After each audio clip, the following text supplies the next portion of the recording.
Hello, my name is Ryan, and today we're going to learn about inverse functions. So we all know functions, right? It's f of x equals, and then it does something to the x. So you're going to start with an x, and it's going to go through some change, and it's going to turn into an f of x. Now the inverse function is what turns the f of x back to the x. So if this is the regular function, the inverse function would have the opposite points. So a 0 put into f of x is going to equal 8, whereas an 8 put into the f inverse, which is written like this, would yield 0. And graphically, that would look something like this. 3x plus 8 might look like this, whereas if we draw the line y equals x, because all inverse functions are reflected over the line y equals x, the inverse function might look something like this.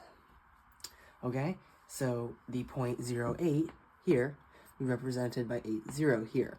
All the points are just going to be flipped. So if 8, 0, 8 is on the regular, 8, 0 is on the inverse, and so on. So now we're going to review how to find the inverse. The best way to do this is first we're going to switch that f of x to a y, because f of x is the same thing as y. Y is a little bit easier to understand. Then we're just going to switch the place of x and y. So we get x equals 3y plus 8. Then we're just going to isolate y. And how we would do that is we would subtract 8. So we have x minus 8 equals 3y, and then we divide by 3. And then so the inverse function is going to be 1/3 x, we just put that up there, minus 8 over 3, 8/3. And that is the inverse. Now we can just switch that y to an f of x, but we want to use f inverse to show that it is indeed the inverse function. And so I already graphed those for you. So this is just the inverse function. So we plug 0 into this, we get 8/3. We plug 8/3 into this, we get 0. And these functions undo each other, sort of. I'll show you now a more complicated example. So let's do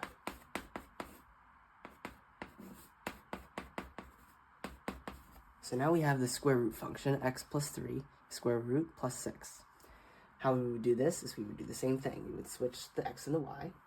So we just first write that as a y on this side instead of an f of x. Then we will switch those two. Alright? And then we will begin to isolate that y. So we subtract 6.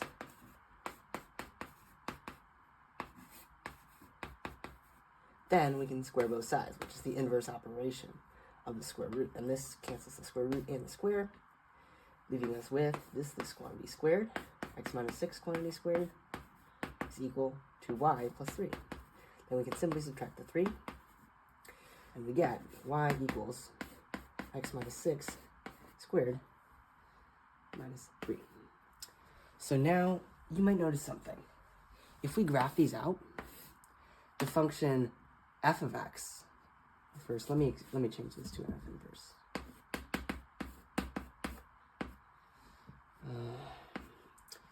So this function f of x is going to look something like this.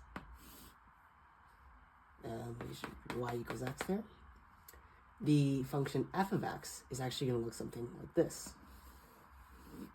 So those are not a reflection over the y equals x line. So what we need to do is we need to restrict the domain of the inverse function to make it look the same. What we can do is basically, we know this vertex in vertex form, right? 6, 3 is the vertex. This parabola is in vertex form. This is 6, 3. So we can say it's the inverse function if x is greater or equal to 6. Or we could write that in domain notation, which would be 6, infinity. Always want to use a parentheses over the infinity, and then a bracket over the 6 to show that the 6 is included. All right, now, if we were to try taking the inverse of a parabola, let me write that out.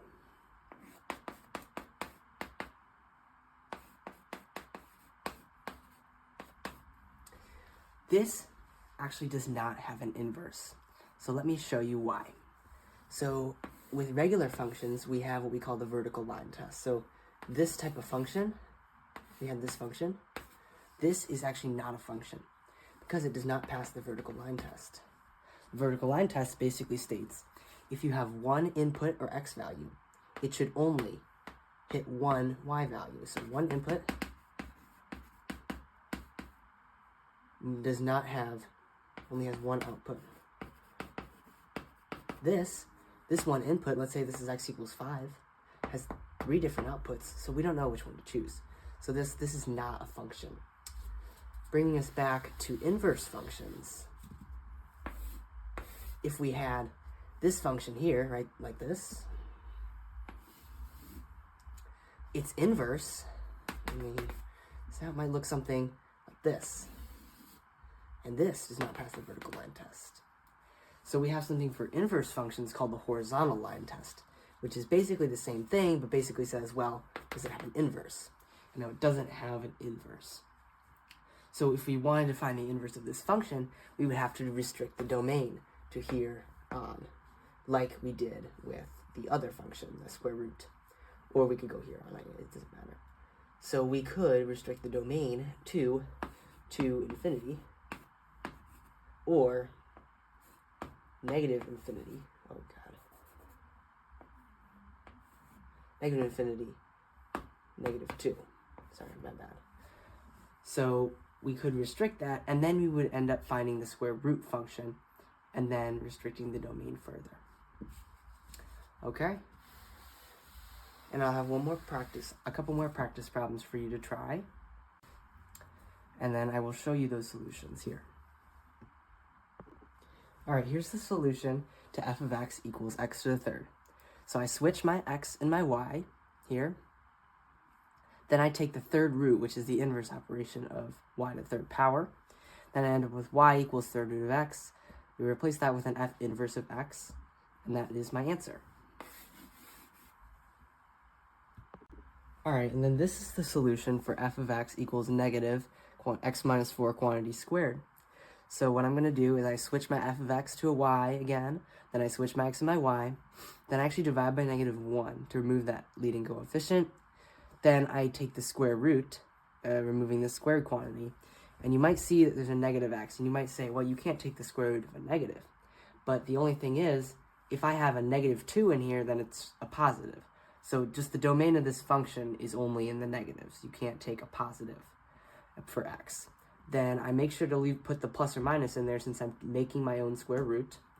And I isolate the y by adding 4, and then I get my inverse function, y equals plus or minus square root of negative x plus 4.